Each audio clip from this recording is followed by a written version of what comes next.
Okay, right. So I hope everybody can hear me, right? So వినిపిస్తుందండి నా voice?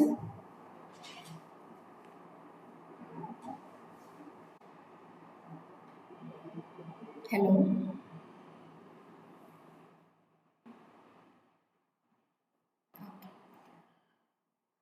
So నిన్నటి వరకు we have seen multiple topics like so ఇక్కడ వరకు like we have seen like usability testing వరకు చూసాము, discuss చేసాము. And in today's discussion, we are going to talk about regression testing, smoke testing, sanity testing, exploratory testing, ad hoc testing, monkey or gorilla testing, positive and negative testings. So వీటి గురించి discuss చేద్దాము. మీకు ఇంటర్వ్యూలో మీరు any kind of like ఆర్గనైజేషన్లో ఇంటర్వ్యూకి మీరు attend అయినా ఒక్క క్వశ్చన్ కంపల్సరీ ఉంటుంది, రిగ్రెషన్ టెస్టింగ్ అంటే ఏంటి అనేసి. సో ఈ క్వశ్చన్ 100% పక్కా ఉంటుందన్నమాట. సో ఈ కాన్సెప్ట్స్ అన్నిటిలో కూడా రిగ్రెషన్ టెస్టింగ్ అనే కాన్సెప్ట్ చాలా important. Okay, so will see ఈ టెస్టింగ్స్ అన్నీ ఏంటి, అసలు ఎప్పుడు పర్ఫామ్ చేస్తాము, ఎందుకు పర్ఫామ్ చేస్తామో చూద్దాం. సో మీరు అనుకోవచ్చు ఇన్ని టెస్టింగ్స్ ఉంటాయా, ఇంత అవసరమా అనేసి. ఈ అన్ని టెస్టింగ్స్ కూడా అన్ని అప్లికేషన్స్లో పర్ఫామ్ చేయమన్నమాట. ఒక్కొక్క అప్లికేషన్కి ఒక్కొక్క కైండ్ ఆఫ్ టెస్టింగ్స్ ఉంటాయి. అప్లికేషన్ని బట్టి మనము టెస్టింగ్స్ కండక్ట్ చేస్తాం. ఎలాంటి సినారియోస్లో ఎలాంటి టెస్టింగ్ కండక్ట్ చేయాలో చూద్దాం. Okay, very first thing is regression testing. So see, testing conducts on modified build to make sure there will not be impact on existing functionality because of changes like adding, deleting or modifying the features. So ఏం లేదు, నా దగ్గర already ఒక product ఉంది, ఆ product మీద కొన్ని modules ఉన్నాయి. నా క్లయింట్ వచ్చేసి ఒక రిక్వైర్మెంట్ని యాడ్ చేయమన్నాడు, లేకపోతే మోడిఫై చేయమన్నాడు అనమాట. సో నేను ఆ మాడ్యూల్కి తగ్గ కోడ్ని మోడిఫై చేశాను. ఆ రిక్వైర్మెంట్కి ఏ కోడ్ అయితే రిలేటబులో ఆ కోడ్ని మోడిఫై చేశాను.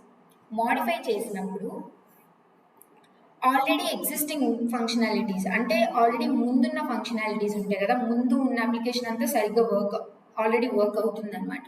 సో ఈ కోడ్ చేంజ్ చేయడం వల్ల మిగిలిన కోడ్స్ ఏమైనా, మిగిలిన మాడ్యూల్స్ యొక్క కోడ్స్ ఏమైనా ఇంపాక్ట్ అవుతున్నాయా లేదా అని మిగిలిన అంటే డిపెండెన్సీ మాడ్యూల్స్ని కూడా టెస్ట్ చేస్తాం అనమాట.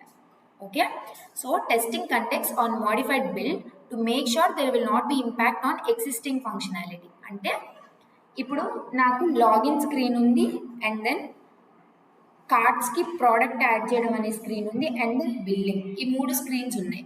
నేను నా క్లయింట్ కార్ట్కి ప్రోడక్ట్స్ యాడ్ చేసే మాడ్యూల్లో ఏదన్నా ఒక చేంజ్ చేయమని అడిగాడు అనమాట. చేంజ్ అయిపోయింది, డెవలపర్స్ కోడ్ చేంజ్ చేశారు, అండ్ ఆ కోడ్ టెస్టింగ్ టీం వాళ్ళకి వెళ్ళింది. టెస్టింగ్ టీం వాళ్ళు ఇనీషియల్గా వాళ్ళు ఏ కోడ్ అయితే చేంజ్ చేశారో, డెవలపర్స్ ఏ కోడ్ అయితే చేంజ్ చేశారో, అంటే కార్ట్కి ప్రోడక్ట్స్ యాడ్ చేయడం అనే రిక్వైర్మెంట్ కదా, మాడ్యూల్ కదా చేంజ్ చేసింది. సో టెస్టర్స్ ఫస్ట్ ఆ కార్ట్కి ప్రోడక్ట్స్ యాడ్ చేసే మాడ్యూల్ని టెస్ట్ చేస్తారు. ఓకేనా, సో మనకి ఏ రిక్వైర్మెంట్ కోసం అయితే ఆ కోడ్ని మోడిఫై చేశారో ఆ రిక్వైర్మెంట్ పనిచేస్తుందా లేదా, డెవలపర్స్ సరిగ్గా కోడ్ రాసారా లేదా టెస్ట్ చేస్తాం ఫస్ట్ ఆ మాడ్యూల్ని. టెస్ట్ చేసిన తర్వాత దాని డిపెండెన్సీ మాడ్యూల్స్ కూడా టెస్ట్ చేస్తాం రిగ్రెషన్ టెస్టింగ్లో. అంటే ఇప్పుడు ఆ లాగిన్ అంటే ఆ కార్ట్ స్క్రీన్ మనం చేంజ్ చేయాలి అంటే మల్టిపుల్, అంటే దానికి డిపెండెన్సీ ఉందనుకోండి వేరే ఏదైనా స్క్రీన్స్లో కూడా, అంటే ఆ కార్ట్ ప్రోడక్ట్ మాడ్యూల్లో చేంజ్ చేసిన కోడ్ వల్ల మిగిలిన మాడ్యూల్స్లో కోడ్ కనుక ఇంపాక్ట్ అవుతుంది అంటే, ఓకేనా, ఈ కోడ్ చేంజ్ చేయడం వల్ల వేరే కోడ్ పాడైపోతుంది, డిపెండెన్సీస్ ఉన్నాయి, నేను ఈ కోడ్ చేంజ్ చేయడం వల్ల మిగిలిన మాడ్యూల్స్ అన్నీ కదులుతాయి, అక్కడ కూడా నేను చేంజెస్ చేయాలి అని అనుకోండి. సో అప్పుడు ఆ మాడ్యూల్ని కూడా టెస్ట్ చేస్తామన్నమాట. ఇప్పుడు కార్ట్కి ప్రోడక్ట్స్ యాడ్ చేస్తాము, దానికి అంటే దానికి డిపెండెన్సీ మాడ్యూల్స్ ఏమేమి ఉంటాయి, కార్ట్ నుండి నెక్స్ట్ బిల్లింగే కదా, billing module dependent module. So billing మాడ్యూల్ని కూడా మనము టెస్ట్ చేస్తామన్నమాట. ఓకే, క్లియరా? ఏం లేదు. ఇప్పుడు నాకు సో మీకు ఎగ్జాంపుల్ ఓకే. సో నేను నా దగ్గర లైక్ ఓకే. సో మింత్రా అనే ఒక అప్లికేషన్ ఆర్ అమెజాన్ ఏదో ఒక అప్లికేషన్‌లో నేను ఒక చేంజ్ చేశాననమాట. ఒక ఒక మాడ్యూల్ మీద ఒక చేంజ్ చేశాను. ఆ మాడ్యూల్‌ని చేంజ్ చేయడం వల్ల నేను సపోజ్ నా దగ్గర 10 పెన్స్ ఆర్ 10 బాటిల్‌లు వరుసగా ఉన్నాయనుకోండి. నేను మూడో బాటిల్‌ని కదిలించడం వల్ల ఏడో బాటిల్ గానీ, ఎనిమిదో బాటిల్ గానీ కదులుతుంది అనుకోండి. సో, నేను ఆ ఎనిమిదో బాటిల్‌లో వాటర్ ఉన్నాయో లేదో చెక్ చేస్తాననమాట. ఫస్ట్ 10 బాటిల్స్‌కి నిండుగా వాటర్ ఉన్నాయి. ఓకేనా? నిండుగా వాటర్ ఉండడం వల్ల నేను నా క్లయింట్ అంటే నేను అనుకున్నాను నాకు థర్డ్ బాటిల్‌లో ఫుల్ వాటర్ ఉండొద్దు. Half of the bottle water ఉంటే చాలు అని అనుకున్నాను. సో నేనేం చేశాను థర్డ్ బాటిల్‌ని కదిలించాననమాట. మనకి తెలీదనమాట. థర్డ్ బాటిల్, సెవెంత్ బాటిల్‌కి ఏదన్నా ఒక రోప్ పెట్టి కట్టేసున్నారనుకోండి. సో నేను థర్డ్ బాటిల్‌ని కదిలించినప్పుడు ఆబ్వియస్‌గా సెవెంత్ బాటిల్ కూడా ఒలికిపోతది కదా! సో సేమ్ సిచ్యుయేషన్ ఇక్కడ కూడా. అక్కడ ఎలా అయితే నాట్ చేస్తామో థర్డ్ బాటిల్‌ని, సెవెంత్ బాటిల్‌ని ఇక్కడ కూడా ఈ మాడ్యూల్‌ని చేంజ్ చేయడం వల్ల డిపెండెన్సీ మాడ్యూల్స్ కనుక కదులుతాయి ఆర్ ఇన్ కేస్ దానికి ఏమన్నా ఎఫెక్ట్ ఉంటుంది అనుకుంటే మనము చేంజ్ చేసిన బాటిల్ అంటే థర్డ్ బాటిల్‌ని మనం టెస్ట్ చేస్తాము. దాని డిపెండెన్సీ బాటిల్, సెవెంత్ బాటిల్‌ని కూడా టెస్ట్ చేస్తాం. ఆ బాటిల్‌లో వాటర్ ఉన్నాయా, ఒలికిపోయాయా అనేసి. ఓకే. సేమ్ థింగ్ ఎగ్జాక్ట్‌గా అప్లికేషన్‌లో కూడా అలానే వర్క్ అవుతుంది. ఇక్కడ యూజింగ్ రోప్‌ని యూజ్ చేసి మనం బైండ్ చేస్తున్నాం కదా ఆ 2 బాటిల్స్‌ని. Same thing happens here with code బేస్‌తో ఆ 2 మాడ్యూల్స్ అనేవి నాట్ అయ్యి లైక్ బైండ్ అయ్యి ఉంటాయన్నమాట. ఓకేనా? సో దీంట్లో ఈ రిగ్రెషన్ టెస్టింగ్‌లో 3 టైప్స్ ఆఫ్ రిగ్రెషన్ టెస్టింగ్స్ ఉన్నాయి. Unit regression testing, regional regression testing, full regression testing. So first thing is unit regression testing. Testing only the changes or modifications done by the developer. So ఈ regression టెస్టింగ్లో ఏమవుతుంది అంటే ఏ code అయితే modify అయ్యిందో developer ఏ కోడ్ని అయితే change చేశాడో ఆ code వరకు మాత్రమే మనము టెస్ట్ చేస్తాం. డిపెండెన్సీ మాడ్యూల్స్తో మనకు అవసరం లేదు. యూనిట్ రిగ్రెషన్ అంటే ఎప్పుడైనా కూడా testing only the changes or modifications done by the developer. Okay. Developer ఏ కోడ్ అయితే ఏ మాడ్యూల్ యొక్క కోడ్ అయితే చేంజ్ చేశాడో ఇన్ కేస్ తను కార్ట్ రిలేటెడ్ కోడ్ని ఏమైనా చేంజ్ చేస్తే నేను కార్ట్ ఒక్కదాన్నే టెస్ట్ చేస్తానన్నమాట. దాని డిపెండెన్సీ మాడ్యూల్స్ నాకు అవసరం లేదు.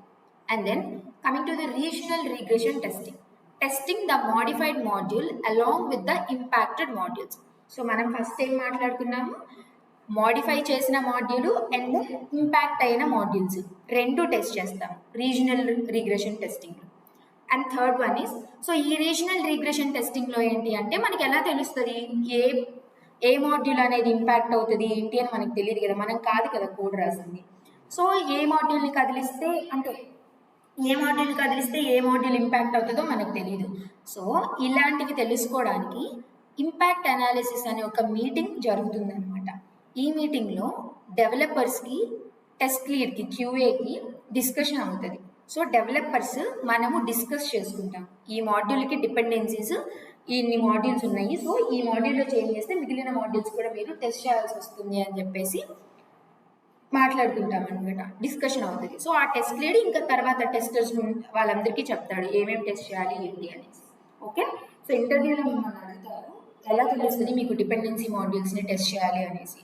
So you have to tell them an impact analysis meeting will get conducted between the QA and the dev. Then in that meeting we will discuss what and all the dependencies modules are going to be impacted. Okay. Impact analysis meeting లో మేము discuss చేస్తాము QA and development team. So దాంట్లో will analysis ఏ modules impact అవుతాయో analysis చేసుకొని ఒక document అనేది prepare చేస్తాము. ఆ డాక్యుమెంట్ని బేస్ చేసుకొని టెస్టింగ్ పర్ఫామ్ చేస్తాము అనేసి చెప్తారనమాట. Regression testing is very very important. Regression testing మిమ్మల్ని అడిగినప్పుడు ఈ 3 పాయింట్స్ కూడా, ఈ 3 టైప్స్ ఆఫ్ టెస్టింగ్స్ కూడా మీరు చెప్పాలన్నమాట. ఈ 3 టైప్స్ ఆఫ్ టెస్టింగ్స్ రిగ్రెషన్ టెస్టింగ్స్లో part. Okay. Coming to the third part, full regression testing the main feature and remaining part of the application. Example, Dev has done changes in many modules. Instead of identifying impacted modules, we perform one round of full regression. So దీని meaning ఏంటి అంటే first unit టెస్టింగ్లో ఏం చేసాము, modify చేసిన code వరకే మనము test చేసాము. Next regional regression టెస్టింగ్లో మోడిఫై చేసిన కోడ్ అండ్ దెన్ ఇంపాక్ట్ అయిన మాడ్యూల్స్ని కూడా టెస్ట్ చేసాము. థర్డ్ ఫుల్ రిగ్రెషన్లో ఏమవుతుంది అంటే ఇన్ కేస్ నేను ఒక మాడ్యూల్లో చేంజ్ చేసిన కోడ్ వల్ల నా దగ్గర 10 మాడ్యూల్స్ ఉంటే 10 మాడ్యూల్స్లో కోడ్ కనుక చేయాల్సి వచ్చింది, అది కూడా ఇంపాక్ట్ అవుతుంది. 1-2 మాడ్యూల్స్ కాకుండా 10 మాడ్యూల్స్లో కోడ్ కూడా ఇంపాక్ట్ అవుతుంది అంటే అప్పుడు ఫుల్ టెస్టింగ్ అనేది పర్ఫామ్ చేస్తామన్నమాట. ఇంకా ఈ ఇంపాక్ట్ అనాలిసిస్ మీటింగ్ పెట్టుకొని ఏ మాడ్యూల్స్ ఇంపాక్ట్ అవుతాయి అదంతా ఇంపాక్ట్ అనాలిసిస్ మీటింగ్ ఫుల్ రిగ్రెషన్లో అవసరం లేదు మనకి. ఓకేనా? ఎండ్ టు ఎండ్ మొత్తం అప్లికేషన్ స్టార్టింగ్ నుండి బిగినింగ్ వరకు అన్ని మాడ్యూల్స్ టెస్ట్ చేసుకుంటాం. ఓకేనా? So coming to the unit regression testing, will test what ever అంటే ఏ మోడిఫికేషన్స్ ఏ మాడ్యూల్లో అయితే మోడిఫికేషన్స్ జరిగాయో ఆ మాడ్యూల్ వరకే టెస్ట్ చేస్తాం. ఓకే. రీజనల్ రిగ్రెషన్ టెస్టింగ్లో మోడిఫై చేసిన మాడ్యూల్స్ కాకుండా ఇంపాక్ట్ అయిన మాడ్యూల్స్ కూడా చెక్ చేస్తాం. ఎప్పుడు ఇంపాక్ట్ అయిన మాడ్యూల్స్ కనుక తక్కువ ఉంటే, లైక్ మినిమం నెంబర్ ఉంటే మాత్రం ఆ మాడ్యూల్స్ వరకు టెస్ట్ చేస్తాం. అలా కాకుండా ఎక్కువ మాడ్యూల్స్ కనుక ఇంపాక్ట్ అవుతున్నాయి అంటే ఈ ఇంపాక్ట్ అనాలిసిస్ మీటింగ్ ఇవన్నీ పెట్టుకోకుండా, సో ఆల్మోస్ట్ నా అప్లికేషన్లో ఉన్న మాడ్యూల్స్ అన్నీ ఇంపాక్ట్ అవుతున్నాయి ఈ మాడ్యూల్లో కోడ్ చేంజ్ చేయడం వల్ల అని అనుకున్నప్పుడు ఫుల్ రిగ్రెషన్ టెస్టింగ్ అనేది పర్ఫామ్ చేస్తాం. అంటే ఎంటైర్ అప్లికేషన్ని టెస్ట్ చేస్తాం అనమాట. Okay, clear? రిగ్రెషన్ టెస్టింగ్ అంటే అర్థమైందా? So if someone ask you should be able to tell that, టక్క చెప్పేటట్లు ఉండాలి. ఓకేనా? నేను యాక్చువల్లీ ఈ డాక్యుమెంట్ మీకోసమే ప్రిపేర్ చేశాను. సో ప్రతిరోజు మీరు ఇంటికి వెళ్ళిన వెంటనే ఈ డెఫినేషన్స్ అన్నీ చదువుకోండి, కీ పాయింట్స్ అన్నీ గుర్తుపెట్టుకోండి. As a said in the earlier classes ఏమవుతుందంటే మీరు కొన్ని కీ పాయింట్స్ స్ట్రెస్ చేస్తే ఇంటర్వ్యూలో మొత్తం ఏదేదో చెప్పవసరంలో కొన్ని కీ పాయింట్స్ ఉంటాయి, అవి కనుక మాట్లాడగలిగితే so you will be definitely able to convince the interviewer. Okay, so ఇక్కడ ఏంటి, డిపెండెన్సీ మాడ్యూల్ అనేది కీ పాయింట్ అనమాట రిగ్రెషన్ టెస్టింగ్. సో ఇవి గుర్తుపెట్టుకోండి. 3 types of testings: unit regression testing, regional regression testing, full regression testing. Unit regression టెస్టింగ్లో modify చేసిన module వరకు test చేస్తాము. రీజనల్ రిగ్రెషన్ టెస్టింగ్లో మోడిఫై చేసిన module and then impacted modules.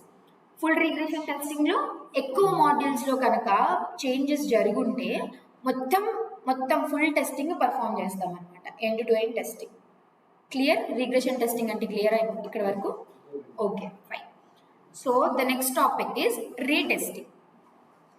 Whenever the developer fixes a bug, tester will test the bug fix is called retesting.